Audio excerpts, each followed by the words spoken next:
The Gruffalo's Child.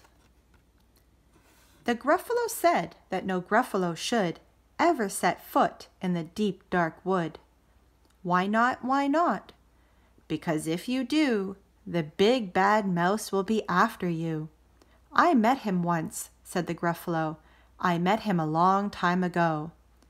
What does he look like? Tell us, Dad. Is he terribly big and terribly bad? I can't quite remember, the Gruffalo said. Then he thought for a minute and scratched his head. The big bad mouse is terribly strong, and his scaly tail is terribly long. His eyes are like pools of fire, and his terrible whiskers are tougher than wire. One snowy night when the Gruffalo snored, the Gruffalo's child was feeling bored. The Gruffalo's child was feeling brave, so she tiptoed out of the Gruffalo cave.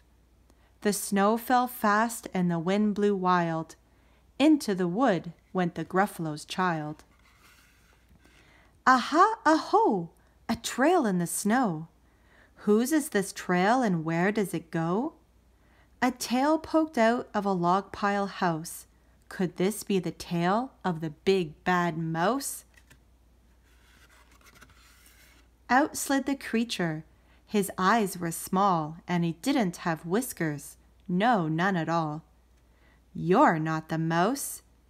Not I, said the snake.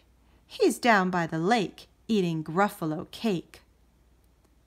The snow fell fast and the wind blew wild. I'm not scared, said the Gruffalo's child. Aha, aho, marks in the snow. Whose are these claw marks? Where do they go? Two eyes gleamed out of a treetop house.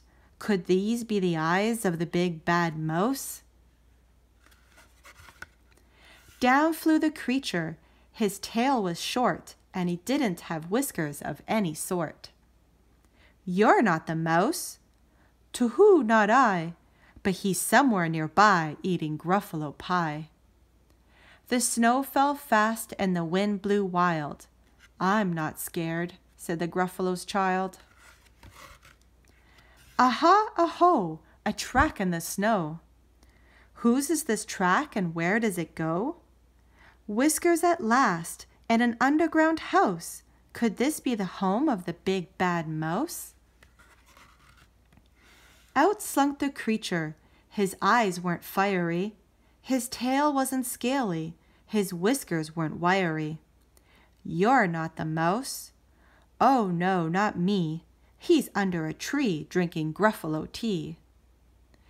It's all a trick, said the Gruffalo's child, as she sat on a stump where the snow lay piled.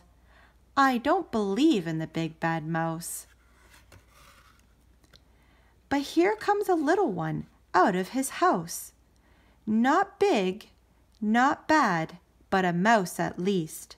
You'll taste good as a midnight feast. Wait, said the mouse. Before you eat, there's a friend of mine that you ought to meet. If you'll let me hop onto a hazel twig, I'll beckon my friend so bad and big. The Gruffalo's child unclenched her fist. The big bad mouse, so he does exist. The mouse hopped into the hazel tree. He beckoned, then said, just wait and see.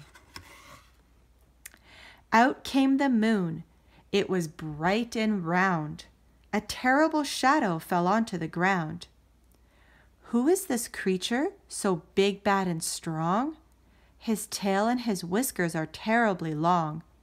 His ears are enormous, and over his shoulder he carries a nut as big as a boulder. The big bad mouse, yelled the Gruffalo's child. The mouse jumped down from the twig and smiled. Aha, aho, prints in the snow. Whose are these footprints? Where do they go? The footprints led to the Gruffalo cave, where the Gruffalo's child was a bit less brave. The Gruffalo's child was a bit less bored. and the Gruffalo snored and snored and snored.